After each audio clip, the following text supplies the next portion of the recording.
Direct from Montreal, Canada, this is Rock Talk with Mitch Lafon. Rock Talk with Mitch Lafon. Welcome to another episode of Rock Talk with Mitch Lafon. Joining me on the phone from Shadow and the Thrill and Jack Russell's Great White, it is Tony Montana. But before that, somebody who used to, I guess, work with, talk to, guide Tony. It is the one, the only, affable Alan Niven. Bonjour, Monsieur Alain. How are you? Bonjour, monsieur. Comment ça va? Ça va très bien. And I hear that you have gone from the headset to a Bluetooth, and it sounds a lot more present. So we can do this more often, which I know fans have been asking for. Well, good. I'm glad that it's working better. Yes. We won't talk hockey because, well, you know, our teams are. So we'll skip along to Tony. Tony, of course, has been out with Jack Russell's Great White for the last few years. He was, of course, part of a Great White back in the, I guess, mid-'80s, late 80s, and beyond. Talk to me a little bit about Tony and this new album, Shadow and the Thrill, Sugar Bowl. Well, Moontan, as I call him, joined Great White, literally getting on the bus to go off on tour to support Once Bitten. And he was very young. I seem to remember he even had a Kiss lunchbox at the time. I seem to remember that. And well, that makes sense because pretty much cool people pretty always much have went, Kiss stuff. So.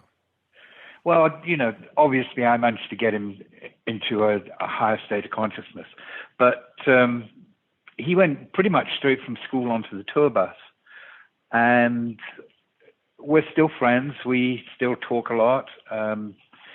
He was very sweet and asked my advice on the record that he's just made, and I tried to give him some guidance that I thought might be worthwhile. But the interesting thing to me about Moontan is that if you had asked me today, I would say that he, from the classic Great White Band, he is the best all-round musician, and he's grown into a really, really good songwriter. And I would have to say he's the best songwriter and all-round musician from the band. That's a lot of praise considering that you were one of the songwriters for the band. Yeah, absolutely. I really like his writing style. He's got a great imagination. He's got really good feel. He's a much better guitar player than he gives himself credit for. He plays with imagination and real good feel. And in point of fact, I've been trying to get him and Chris Buck to do a couple of dates together because when we recorded Chris Buck for the first time, Mooney came and did the vocals, and it was a really, really good chemistry there. And one of these days, I'm hoping to see them play together. Right, and that, unless I'm mistaken, it was that Kiss tribute track, Sure Know Something, with that sort of Rolling Stones, what song was it? Wild? No, anyway, that nice Rolling Stones breakdown in the middle. Yeah, that was a great track. Well, that showed off the chemistry between them. But, of course, the album I'm talking about predates that by a little bit. It was called Postcards from Capricorn. And if you can find a copy anywhere, it's worth having. It's really cool. Yeah, I, in fact, have a copy because you sent me one. So that is a great album. And, of course, we love everything that he's done. Now, just real quick before I move on, news came out earlier this week that Ozzy Osbourne has Parkinson's. What are sort of your thoughts on that? He does have a summer tour booked. I'm assuming now that the news has come out, they're going to have to cancel that. I mean, do you see them going through with a tour when somebody has Parkinson's? Well, that's obviously his decision. Some people, when they're not doing well, decide that they want to keep on playing. And I understand that because part of having health is your mental condition. And I can see where somebody doesn't want to surrender to a disease and wants to fight it and wants to keep on doing what they're doing. our little Irish leprechaun in Def Leppard is a case in point. So it wouldn't surprise me if Ozzy tried to keep going, because that's who he is, and that's what makes him feel that he's alive and feel that he is who he is. So it wouldn't surprise me if he actually tried to do dates. But obviously, I wish him well, and it's always heartbreaking when you hear somebody's stricken by a serious disease. And the fact of the matter is that none of us are going to last forever. In fact, just the other night, I was talking with Russell, and he was saying that he really hopes that he can keep performing. And I tried to assure him that in my imagination, I see him croaking on the stage, hanging on the microphone stand, and the band coming in with a cue half a dozen times before they realize he's not coming in again, ever. And of course he laughs and he says, that's exactly how I want it to be. Yeah. And then of course there's the singer-songwriter from Nashville who passed away live on stage the morning after I had that conversation with Jack, actually. And there was this extraordinary photograph on the net of this guy sitting there, to all intents and purposes, looking like he's just taking a moment with his guitar in his lap. And apparently he had said, I just need a moment. And then he passed away. I think for a musician, that is absolutely the wonderful way to go. Yeah, I would think so. And not to, there's also that kids band, The Wiggles, if you remember them. They recently did a show in Australia, like a reunion show, and one of them had a heart attack straight on stage. And it's just like, wow, you know what? We're getting to that point where, anyway, as far as Parkinson's and Ozzy goes, listen, with all the medications that can help with the tremors and all the, I'm sure he could probably go through it. I just don't know if I would want to go. I mean, at some point I would just say, listen, I'm sick. I'm just going to go home. Leave me alone. But you're right. He's built differently. Yeah, look at it from the other point of view. What's the other option? That he has to stay home and deal with Sharon on a daily basis? I think I'd be heading for the tour bus myself. I won't comment on that because I love Sharon. I love Kelly. It's Jack, right? The other one, Jack Osbourne. Very fond of Sharon. Definitely would not want to live with her. Well, hey, there we go. And quickly, Tony, the new band is Shadow and the Thrill. The album is called Sugar Bowl. It is available now. You can just look for it online. And let us get over to the one, the only, Tony Montana. We're speaking with Tony Cardenas Montana, of course, part of Jack Russell's Great White, and you did start off in Great White. Bonjour, monsieur. How are you? Very good. I'm very happy to finally chat with you, man. Yeah, we've been trying to set this up for a while, but here we are. We have got the new album, Shadow and the Thrill, Sugar Bowl. It's available now, and of course, folks can go pick that up. You can find it online.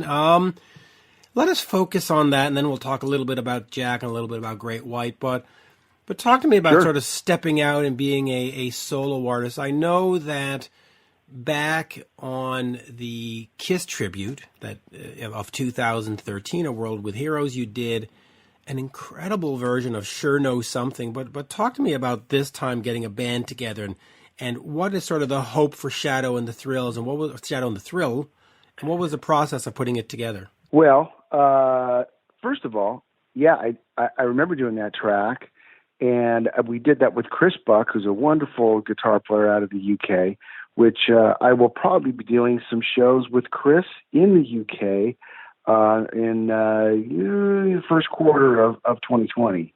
So I want to throw that out. And I had put out previously in 2001, I did my first solo album under Tony Montana, and that was called Tombstone Shuffle.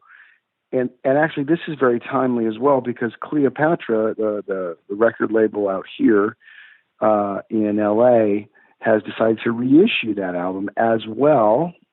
So that's going to happen early 2020 too. So we're going to all kinds of stuff happening along with this album, Sugar Bowl, which it kind of just started off as I had a really tight collection of tunes that I really wanted to do for a very long time, and a couple of covers that had been suggested to me by Alan Niven, whose ears are burning right now. A long time. He suggested to me a long time ago to do a cover of Tommy Bolin's "The Grind," which I've been holding in my back pocket forever. And these other songs, I figured that's it. I'd kind of had it with waiting around. I said, I'm going to do it. And who do I get to do this with me? And so I thought long and hard about who I've really enjoyed playing with over the years. And Brent Arcement had worked with me on several things here in California over the years. And, as a drummer, as playing with him as a rhythm section, doing some things, I just always really, he's the drummer that makes my booty move. You know what I mean? He's something about the way that guy plays, makes me want to play, makes me want to groove. And so I said, well, that's the guy. He moved several years ago to New Orleans. So I said, well, I guess I'm going to New Orleans. So packed up the truck and got out to the Big Easy, and we just set up shop and started, knocking the tracks out. So that's how it went. And it went great. So what is sort of the plan with the band? Is it really just to have this collection done because it was apropos and we got it out, or do you want to sort of build it into a brand and have a second album, a third album, and start touring on this entity? Or was it sort of like, all right, I got these 9 songs done, let me go back to Jack's band? Well, I play with Jack. There's really not. When I go out and work with Jack Russell's Great White, it's a couple weekends a month. It's not really a crushing schedule by any means, and so there's plenty of time to do other things and to be able to stretch out. And quite frankly, I need this as an avenue to be able to write material that's coming out of me, to be able to play, to be able to be a front man if I wish to be. So by all means, I'm going to take this out. We're going to play, and whatever live bookings that we can secure, I'm going to go for it. And we try to make sure that it's not in conflict with what I'm doing with Jack, because that's part of my legacy as well. And Jack is very generous with me. He allows me to front a couple of songs during our set, and so we're still having a good time doing that. So I'm going to continue to do both. Good. So, all right. So let's go back into, and by the way, I just wanted to say one thing just for Alan Niven. In the credits, you thanked me ahead of Alan, so I just want to mention that. I just want to mention that because Alan's going to listen, and he's going to get a giggle of the fact that I was ahead of him. So there you go. All right. Let me talk to you a little bit about Great White. You of course spent many years with the band, but I'm gonna go with this album called Live in London, which was recorded in December of '89. So we're looking already at 30 years, right? Right. Hard to believe, right? And right. It was the opening slot for an Alice Cooper. Was it Trash Is the World tour? It must have been Trash Is the World, right? I think so. Yeah, so talk to me a little bit about that, because I'm a big Cooper fan. How was that tour for you, and who sort of came to you and said, hey, you know what, you've been playing these opening slots, they sound great, let's just record it for posterity? I'm assuming it's Alan Niven, who was thanked after me in the booklet. I'm just going to throw that in. But talk to me about that tour. Talk to me about that tour and that album, because I bought that album as an import back in the day, and I just love it. I think Face the Day and House of Bro.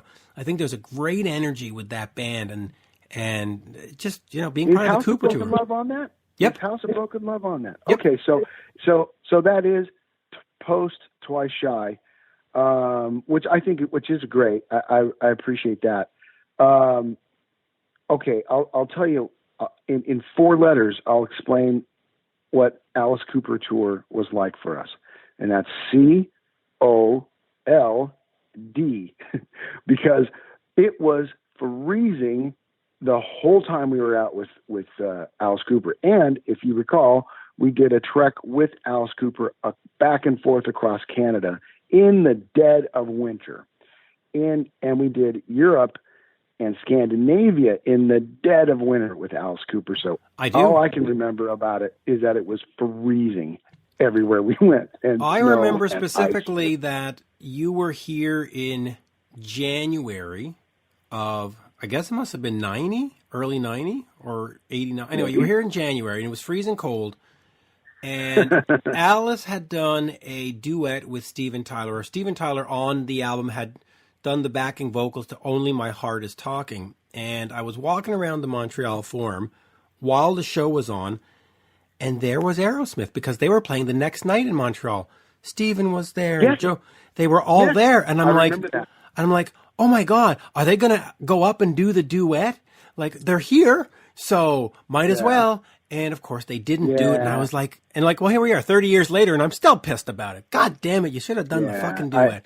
I met one of my heroes and I met Joe Perry that night, just briefly in Montreal. Talked to him just for a second. And just, I was just really thrilled to chat with that guy. He's one of my all time favorites for sure. He's Aerosmith, for Christ's sake. So that was good times.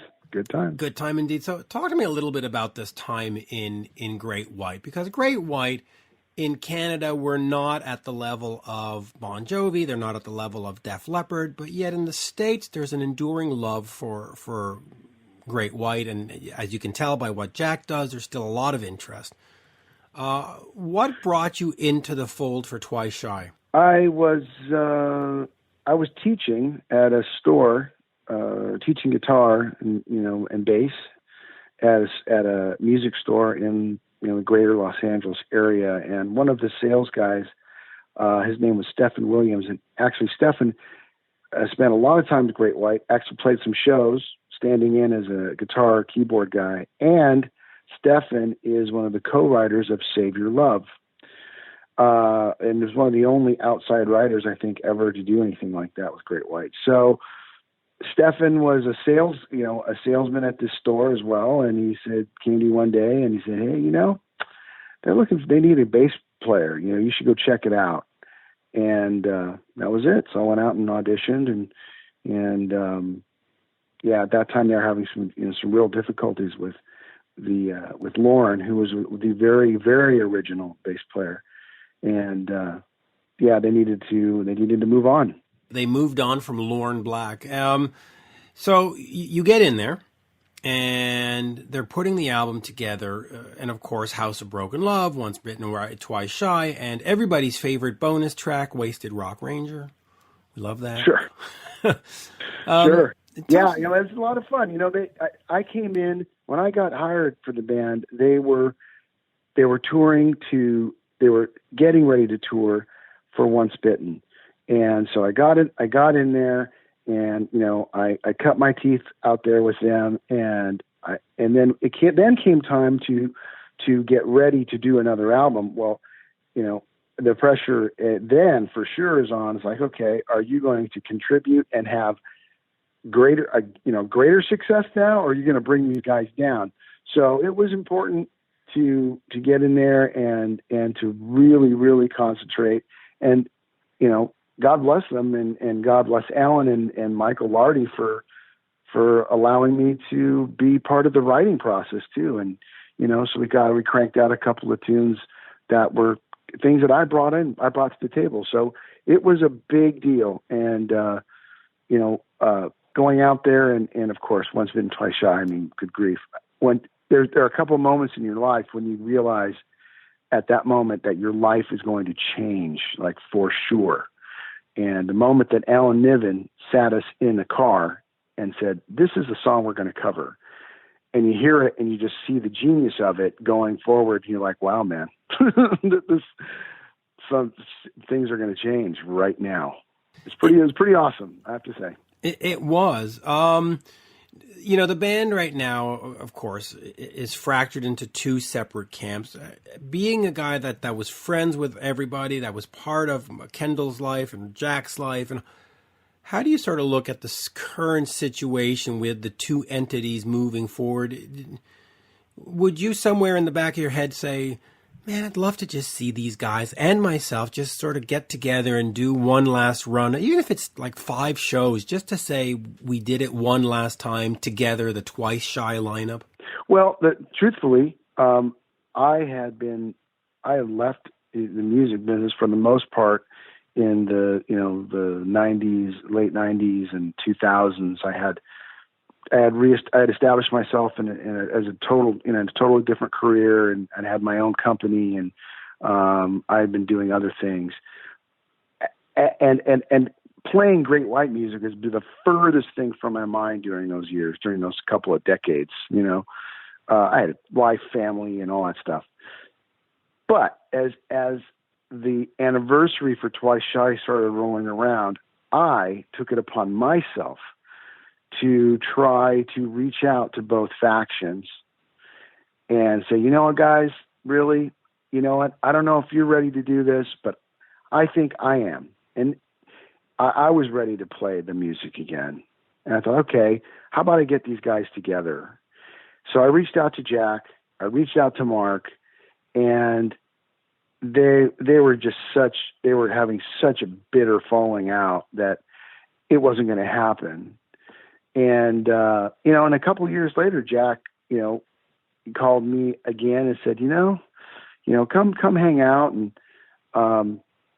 so I did that, and I didn't I wasn't very impressed with the band that he had with him at the time.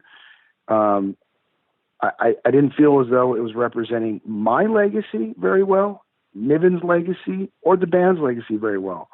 So I decided, okay, at that point, I'm ready to play. I'm going to play.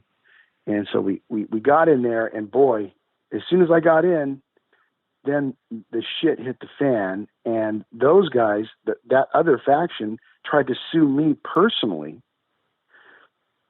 for just joining up to play with Jack. And we ended up in a federal lawsuit between the bands to fight over the name. And I was sitting on one side with Jack, and those 3 guys were sitting on the other side. It's a shame, is what it is. It's a shame, but And I remember that lawsuit well. They deposed me. I can cover everything that those 3 guys do. I can play drums. I can play guitar. I can play key. I got it. So, you know what I mean? I'm fine.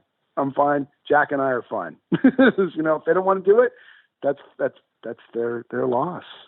Yeah, it is. And I remember that lawsuit well. That was one of the first times I got a lawyer's letter saying, we need you to write down what you know. And I was like, no, you don't. Oh, I'm in Canada. All kinds of fun there, right? Yeah. Right. It's like I'm in Canada. You can't compel me to do a effing thing up here. I don't have to. Right. So So all good. So all and good. You know what? Right. If they come to the table and they want to play nice, we'll consider it. Well, I'll consider it. Maybe Jack might not. I don't know.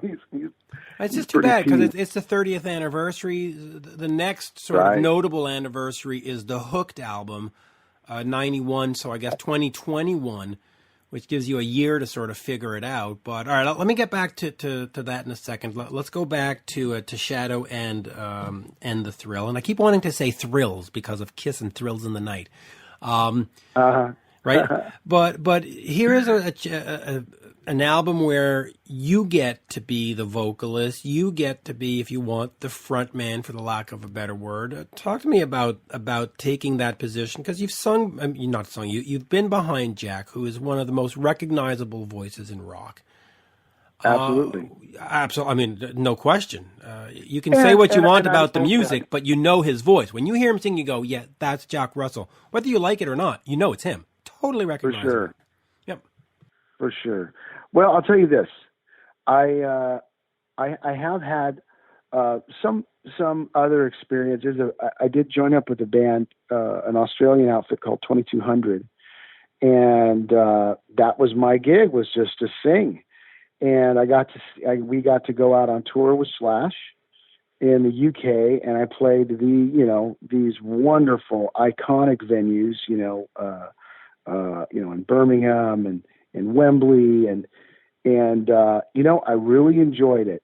I do enjoy that it's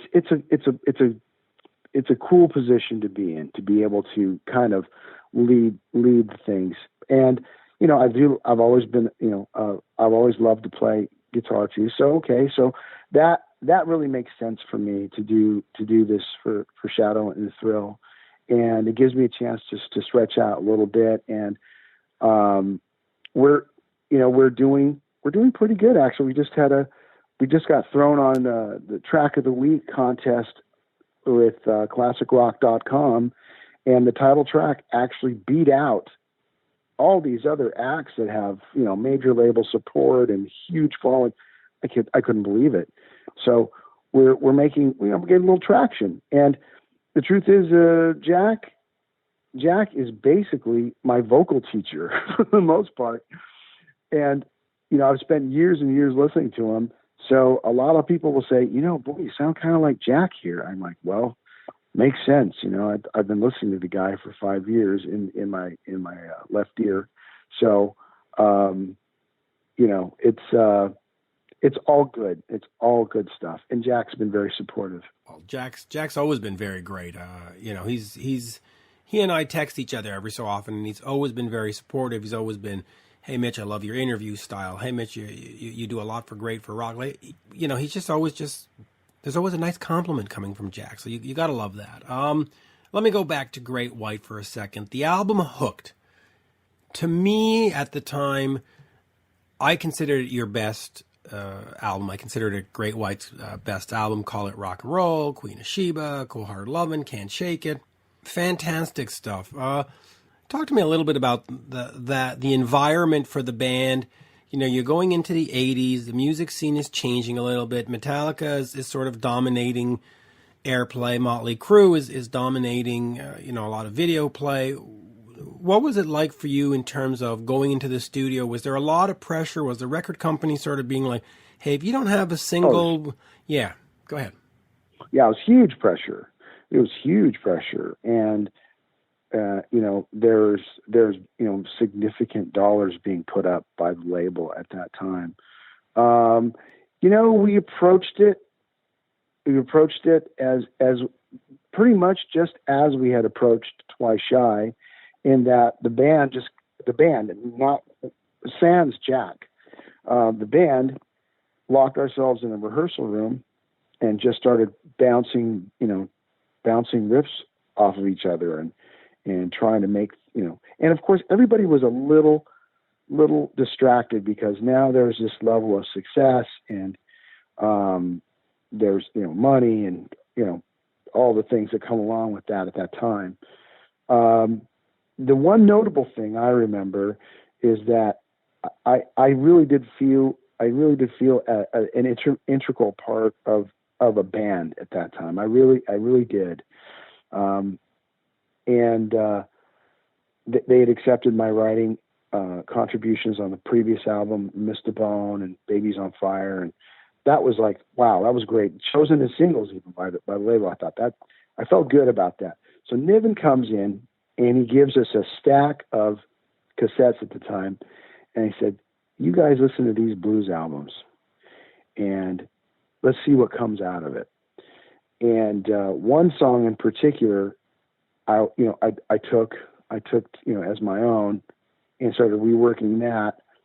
And that song actually morphed into Call It Rock and Roll. And I think what was the genesis of Call It Rock and Roll? Because I mean that's one of the greatest Great White songs. You do have a writing credit on it. What was the original song that you sort of inspired you? Do we know? There was a song called Little Wheel.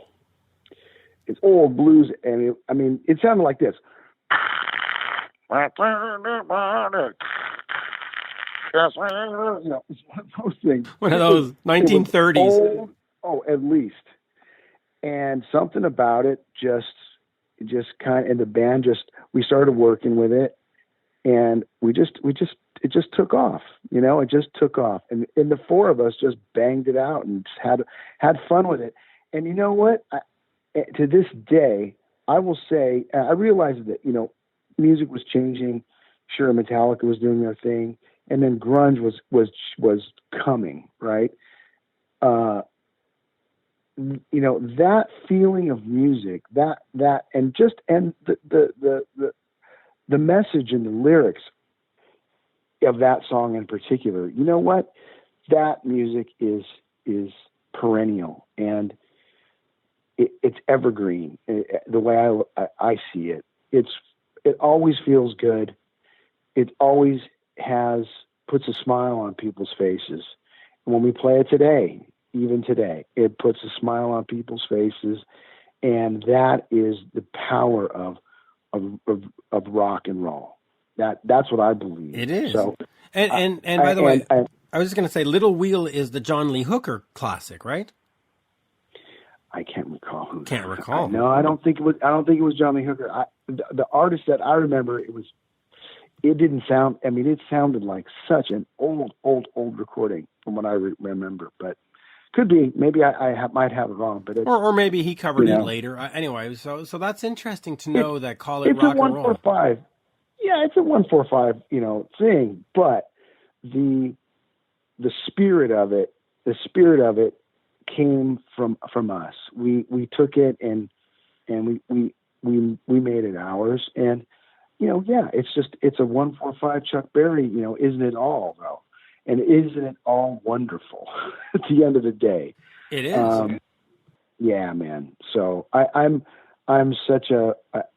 so grateful for all that music. And even to today, at Shadow and the Thrill, when we do a monthly blues jam here in California, where I live, and we truck out some of those tunes, man, because they're a lot of fun to play, and they still are potent. So, well, a lot of those old songs, if you rockify them, you just plug in the guitar and you turn up the amps a bit, you can play them sort of straight, just more, and they sound perfect. They really, it's the same. It's the same bass. It's the same, whatever you want to call it. Of course, shadowandthethrill.com is where folks want to go. Shadowandthethrill.com. New album is, of course, Sugar Bowl. And as we say in Montreal, merci beaucoup. Thank you, Tony. Always a pleasure. And oh, man, I can't wait to get up there. Hopefully we get up there and play for you guys, and we'll truck out some great white tunes, too. So. Yeah, I would love to see you to get up here. I know it's not necessarily obvious with Jack to get up here. There's all kinds of things that need to happen for that, but you guys definitely need to make it through. And Montreal, Ottawa, Toronto, especially in the summertime, are just beautiful, great cities to visit, and I'm sure folks would just love to hear you. Just come on out and do Call It Rock and Roll and Little Wheel and all that stuff, and Shadow and the Thrill, and why not? Yeah, man. Well, we would love to. We hope we get to see you guys soon. Yeah, well, we'll make it happen. We will figure out a way, and we will make it happen. Right on, man. I'm there. Thank you, sir. All right, Mitch. Give me a buzz when you need anything, buddy. This has been Rock Talk with Mitch Lafon. For more exclusive content and interviews, subscribe on iHeartRadio, Spotify, Apple Podcasts, on YouTube, and many more. Follow Mitch on all the socials, especially Twitter, @Mitch Lafon, and on Instagram, @Mitch_Lafon. Get your Mitch merch now at loudtracks.com/Mitch.